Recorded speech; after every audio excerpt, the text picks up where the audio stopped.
शूरवीर लक्ष्मण भगवान श्री राम की परछाई बनकर 14 वर्षों तक निरंतर उनकी सेवा करते रहे। श्री राम पर आने वाले हर विकट संकट को स्वयं झेला। फिर ऐसा क्या हुआ कि श्री राम ने अपने ही भाई श्री लक्ष्मण को मृत्यु दंड दे दिया। आज के इस वीडियो में हम इसी सवाल के जवाब को जानेंगे। तो चलिए बिना किसी विलंब के आरंभ करते हैं। एक दिन काल तपस्वी के वेश में राजद्वार पर आया। उसने संदेशा भिजवाया कि महर्षि अतिबल का दूत हूँ और अत्यंत आवश्यक कार्य से श्री रामचंद्र से मिलना चाहता हूँ। संदेश पाकर रामचंद्र जी ने उसे तत्काल बुला भेजा।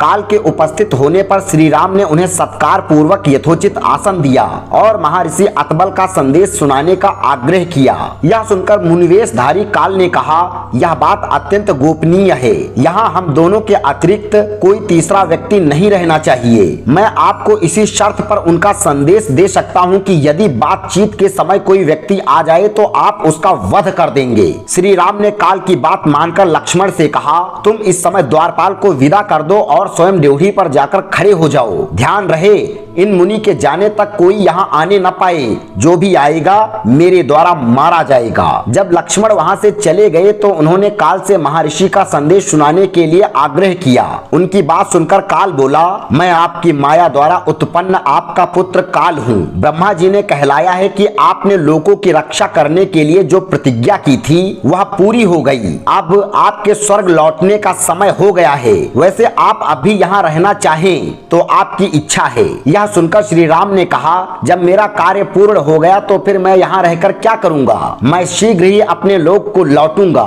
मित्रों, जब काल रामचंद्र जी से इस प्रकार वार्तालाप कर रहा था उसी समय महल के द्वार पर महर्षि दुर्वासा रामचंद्र से मिलने आए। वे लक्ष्मण से बोले, मुझे तत्काल राघव से मिलना है। विलंब होने से मेरा काम बिगड़ जाएगा, इसीलिए तुम उन्हें तत्काल मेरे आगमन की सूचना दे दो। लक्ष्मण विनम्र होकर बोले, वे इस समय अत्यंत व्यस्त हैं। आप मुझे आज्ञा दीजिए, जो भी कार्य होगा मैं पूरा करूंगा। यदि उन्हीं से मिलना हो तो कृपया आप 2 घड़ी प्रतीक्षा कर लीजिए। यह सुनते ही मुनि दुर्वासा का मुख क्रोध से तमतमा आया और वे क्रोधित होकर बोले, तुम अभी जाकर राघव को मेरे आगमन की सूचना दो। यदि तुम विलंब करोगे तो मैं श्राप देकर समस्त रघुकुल और अयोध्या को अभी इसी क्षण भस्म कर दूंगा। ऋषि के क्रोध युक्त वचन सुनकर लक्ष्मण सोचने लगे, चाहे मेरी मृत्यु हो जाए, रघुकुल का विनाश नहीं होना चाहिए। यह सोचकर उन्होंने रघुनाथ जी के पास जाकर दुर्वासा के आगमन का समाचार जा सुनाया। रामचंद्र जी काल को विदा कर महर्षि दुर्वासा के पास पहुंचे।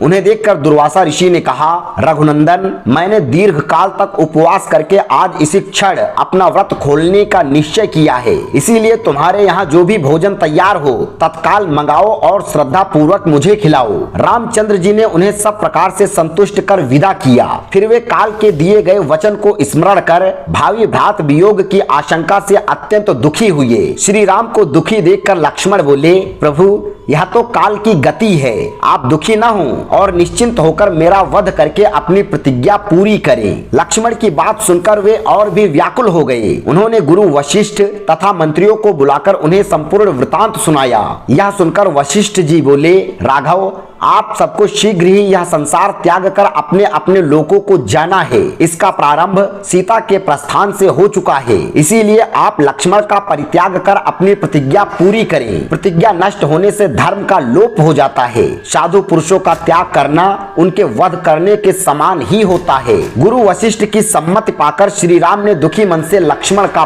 परित्याग कर दिया। वहाँ से चलकर लक्ष्मण सरयू के तट पर आए। जल का आचमन कर हाथ जोड़ प्राण वायु को रोक उन्होंने अपने प्राण विसर्जित कर दिए। मित्रों, आशा करता हूँ आपको ये जानकारी पसंद आई होगी। हिंदू सनातन धर्म ग्रंथों से जुड़ी ऐसी ही रोचक और ज्ञानवर्धक जानकारी पाने के लिए हमारे चैनल को सब्सक्राइब अवश्य करें।